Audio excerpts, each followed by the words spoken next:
when you combine that with that of the digital age, even if you have a pension scheme, an older person will not even understand his pension details. And a time is coming, he may not be able to be very mobile. So we have a problem that one solution I would suggest is that of educating these older people early in all African countries, so that at least they can cope until the age where they are unable to be mobile.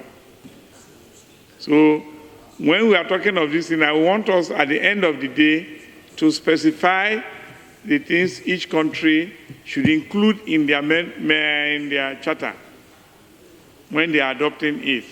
Their programs of action should include, like I suggested yesterday, shelter, the ability to eat, a welfare scheme for the aged people, which European and American countries are doing very well. But here, they starve even before they become aged, and they keep starving even when they have become aged. And so we need to specify the things every government should provide for their aged people, so that there will be a common peer group mechanism and a common standard of implementation, so that if I live here and go to Ghana, I should enjoy the same thing or see the same thing be enjoyed by Ghanaians. If I go to Mali, we should have the same standard of aged people, and their government is providing for them. So that is one thing I want to suggest. Thank you. Commission des droits de l'homme du Nigeria pour avoir eu donc cette initiative d'associer les députés à cette rencontre.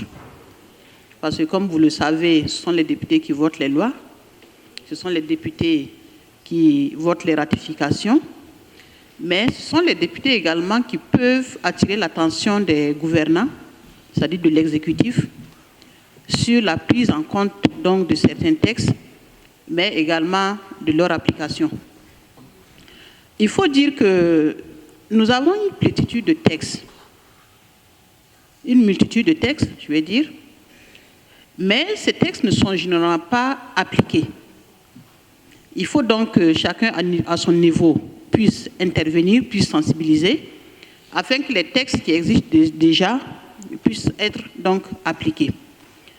Mais une chose est d'appliquer les textes, l'autre chose est de faire en sorte que les personnes âgées puissent vivre dans des conditions décentes. Et vivre dans des conditions décentes, c'est faire en sorte que vous puissiez donc mettre les moyens à leur disposition pour une prise en charge intégrale. Parce que dans certains pays, nous n'avons pas des structures de gériatrie, je pense, c'est comme ça on l'appelle, pour prendre donc en compte les personnes âgées.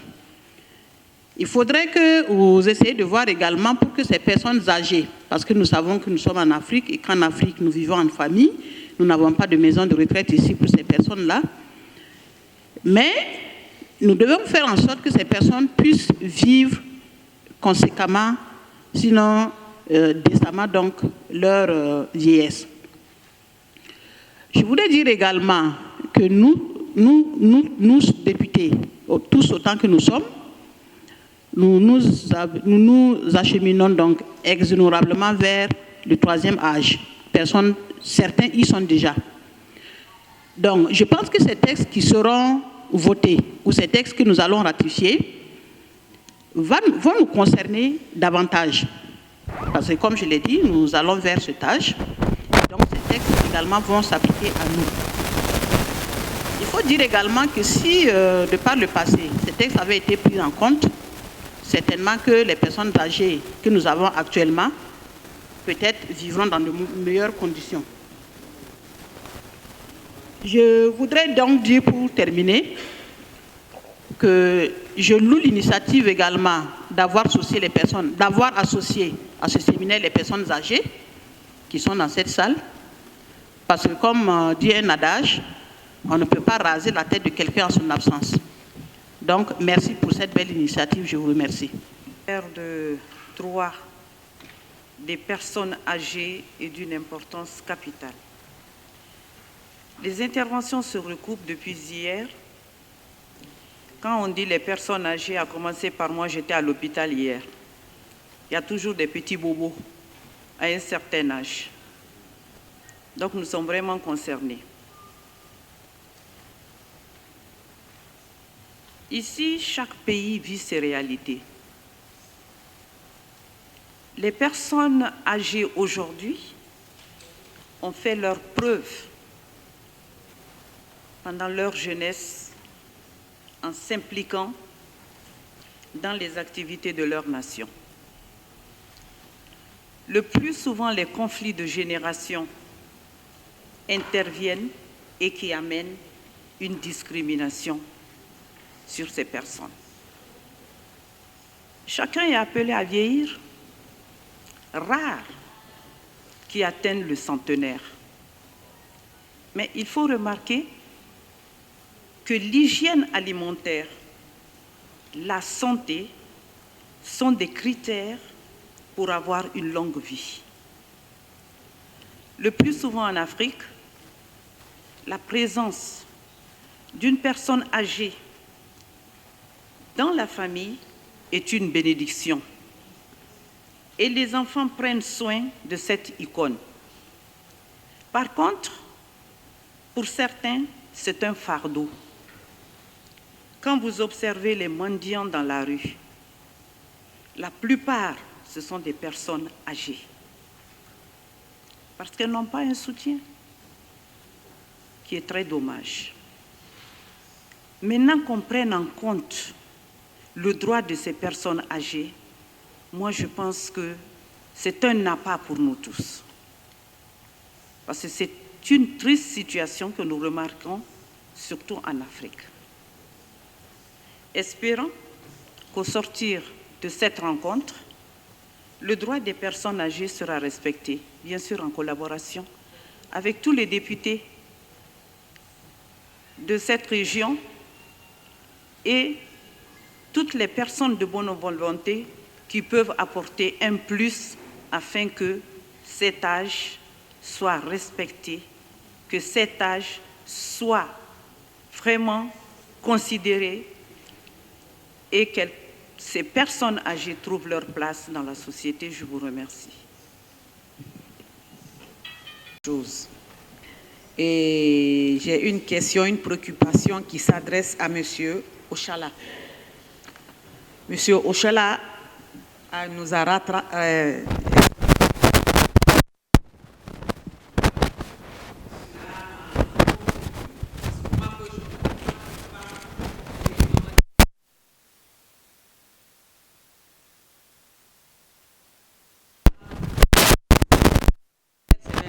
Troisième âge, je ne sais pas comment on peut qualifier cela, mais je vous dis que c'est quelque chose qui fait plaisir d'entendre un fils parler comme ça de son père.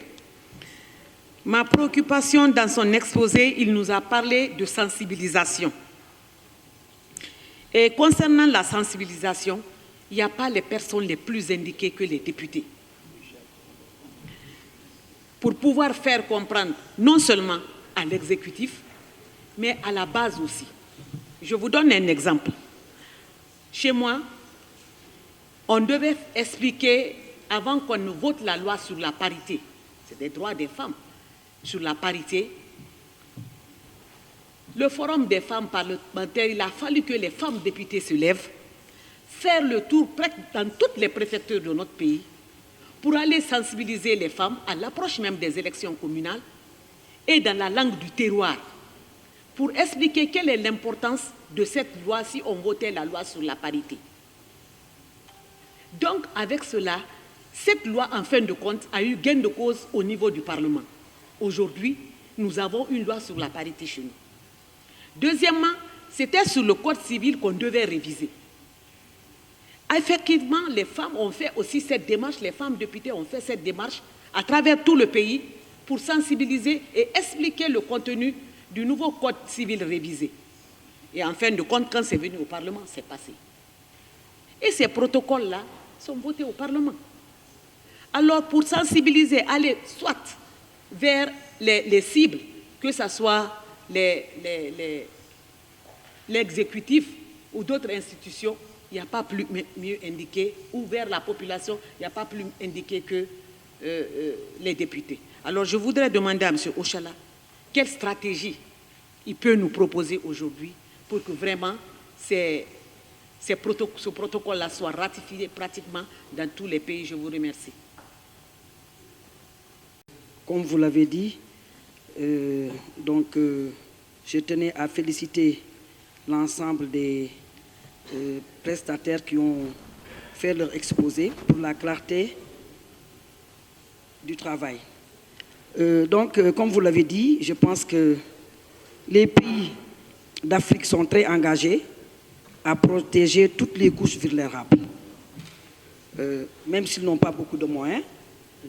Si je prends le cas du Sénégal, beaucoup de programmes ont été mis en place. Nous avons la bourse familiale, la carte d'égalité des chances et la couverture maladie universelle, qui donne droit à toute personne âgée de 60 ans à accéder aux soins. Je me demande même si est-ce que le Sénégal n'a pas ratifié cette convention. Donc, tous ces programmes sont des politiques visant à mieux protéger les personnes vivant avec un handicap. Si on parle d'handicap, les personnes âgées en font partie. Mais je vais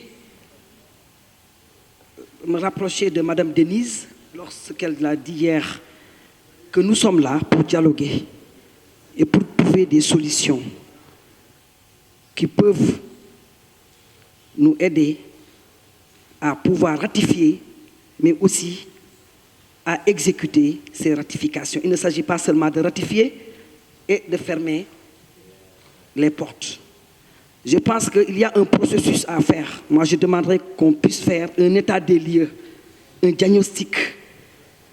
C'est vrai, le problème, c'est d'accompagner les personnes âgées, mais il y a un processus. Qu'est-ce qui s'occupe aujourd'hui de ces personnes âgées? Si nous parlons de la santé, nous avons le personnel médical aujourd'hui. Ce personnel médical, est-ce qu'il est embauché ou bien est-ce qu'il a eu un contrat en bonne et due forme? Je pense qu'il y a un processus d'abord.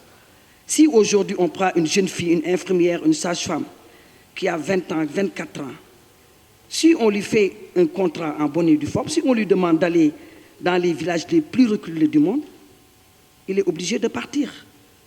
Donc je pense que nous devons revoir le système.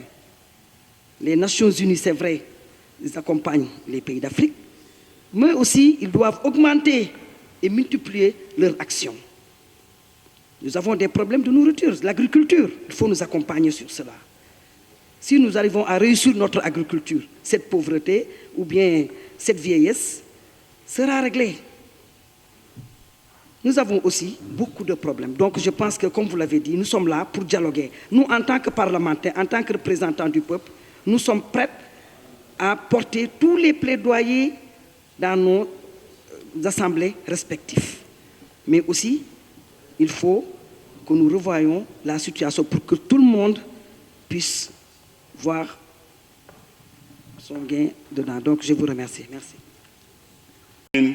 Why these countries that respect the values of their elder statesmen or their older persons prosper? Can we imagine?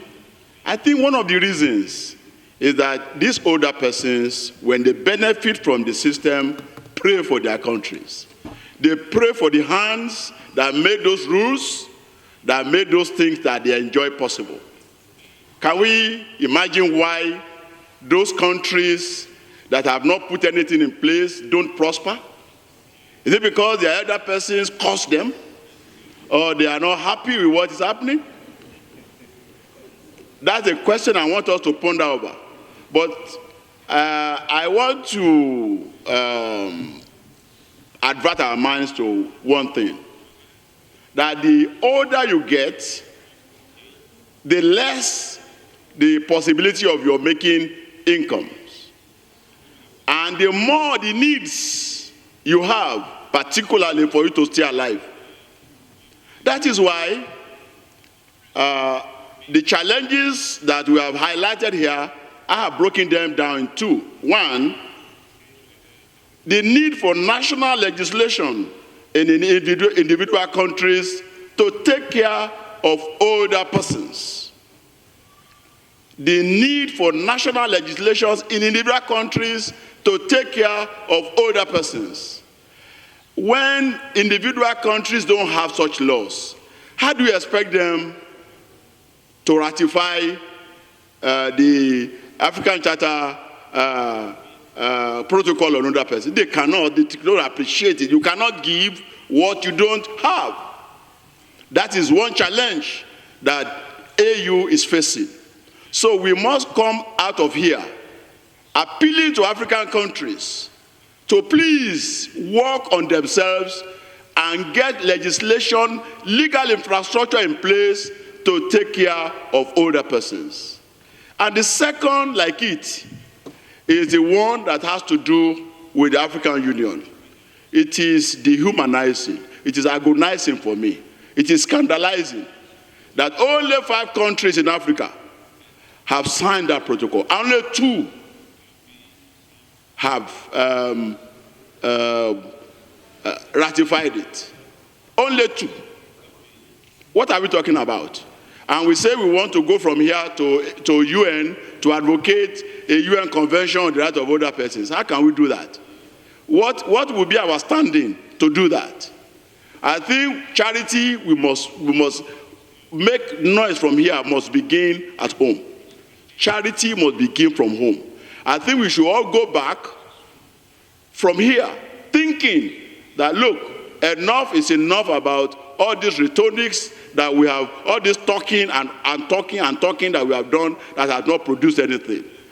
Without a legally binding structure, all talk shops are nothing. We have talked about money. We have talked about, you have money for what you want to do. Africans are not naturally poor people. We are not physically poor people. We have resources to take care of what our needs are. I think the challenge is that, one, we are not tasking our older citizens enough. We are not making use of them enough. The second thing is that we have poor legal framework to tackle issues that we need to tackle. We use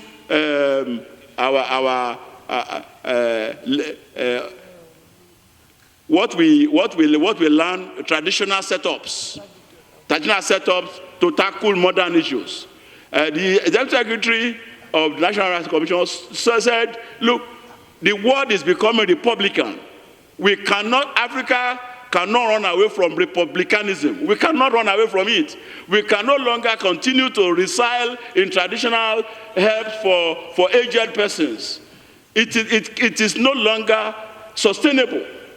And I want to challenge, join others in challenging our parliamentarians to please, the work is majorly in your hands. Go back to your countries and ensure that legislations are put in place to take care of older persons. Work on your countries to sign the AU Charter and ratify them, so that Africa will have the courage to go to the UN and say, we have done this in our homes. Please let us replicate this at the International Center. I beg of you. I here arrest my case. Concernant le droit des personnes âgées. Chacun, selon la position dans laquelle elle se trouve, a un rôle à jouer. Il s'agit du gouvernement, des parlementaires, des organisations de la société civile. Nous sommes conscients de notre rôle de parlementaire. Le rôle des parlementaires, c'est de voter les lois et de contrôler l'action du gouvernement. Et pour ce qui concerne les lois, nous pouvons proposer et le gouvernement peut nous envoyer des projets de loi. Mais je vous dis que les différentes conventions que nos pays signent, la ratification pose problème dans nos différents États. Même au niveau de la CEDEAO, à chaque session, nous faisons le point des différents textes qui sont ratifiés par nos différents États. Nous ne nous arrêterons jamais, nous ne nous fatiguerons jamais d'interpeller nos gouvernements par rapport à leurs engagements. Parce que ce sont des engagements qu'ils ont pris. Ils donnent leur avis, leur accord dans les forats, dans les rencontres internationales. Et ils savent bien qu'au niveau de chaque État, les pays ont leurs réalités. Mais nous ne nous fatiguerons jamais de les interpeller. Parce que tant qu'on donne son accord, tant qu'on donne son avis par rapport à une question, on a obligation de l'appliquer. Ça, c'est notre rôle. Mais les organisations de la société civile, votre rôle, c'est aussi d'interpeller le gouvernement à travers vos rencontres. Il faut que vous formez un bloc pour aider nous aussi, les parlementaires. Parce que nous avons le pain nous avons beaucoup de problèmes à notre niveau. Parce que tout le monde connaît comment nos États marchent. Pour ce qui concerne la prise en charge des personnes âgées, hier nous l'avons dit, le Parlement de la CEDEAO a tant joué pleinement son rôle. Et raison pour laquelle, hier, nous avons demandé qu'un atelier, que vous organisez un atelier qui va regrouper tous les États membres de la CEDEAO. Et les réseaux, parce qu'au niveau de chaque pays, nous avons un réseau au niveau des parlements concernant la défense des droits de l'homme. Et nous allons inviter ceci aussi. Ça nous permettra de partager l'expérience dans chaque pays et entre nous faire une résolution pour inciter nos chefs d'État à prendre un texte communautaire par rapport à la prise en charge des droits des personnes âgées. C'est ce qu'on attend de vous. Donc, au sortir de cet atelier, vraiment, nous voulons que l'atelier que nous avons annoncé, que vous préparez cet atelier, pour nous permettre de nous retrouver entre nous, de faire l'état de lieu, parce que nous voyons que dans chaque État, il y a des actes qui sont posés, mais c'est insuffisant. Et par rapport à d'autres aspects, je pense que nous tous, prendre soin d'une personne âgée, tout le monde connaît l'importance. Parce que nos parents, nos vieilles parents se sont occupés de nous. Ils ont donné le meilleur d'eux-mêmes pour qu'on soit là où nous sommes. Et même nous qui avons perdu nos parents à bas âge, maintenant nous avons les moyens, nous regrettons de ne pas les avoir avec nous pour ne pas nous occuper d'eux. Chacun connaît l'importance de prendre soin de ses parents, même dans la vie courante de chaque jour. Quelqu'un qui s'occupe bien de ses parents et quelqu'un qui ne le fait pas, vous n'avez pas les mêmes chances dans la vie. Ça, c'est clair. Mais sur tout autre plan, il y en a qui n'ont pas les moyens. Et c'est de ça qu'il s'agit. D'autres ont eu la chance de travailler, ils ont leur pension, ils peuvent bien vivre. Mais ceux qui n'ont pas eu cette chance, il faut que nous l'aidons. Et nous sommes conscients de cela. Nous vous rassurons que nous allons pleinement jouer notre rôle pour que vraiment ces personnes âgées soient bien traitées et qui vraiment vivent bien leur vieillesse. Je vous remercie, Monsieur le Président.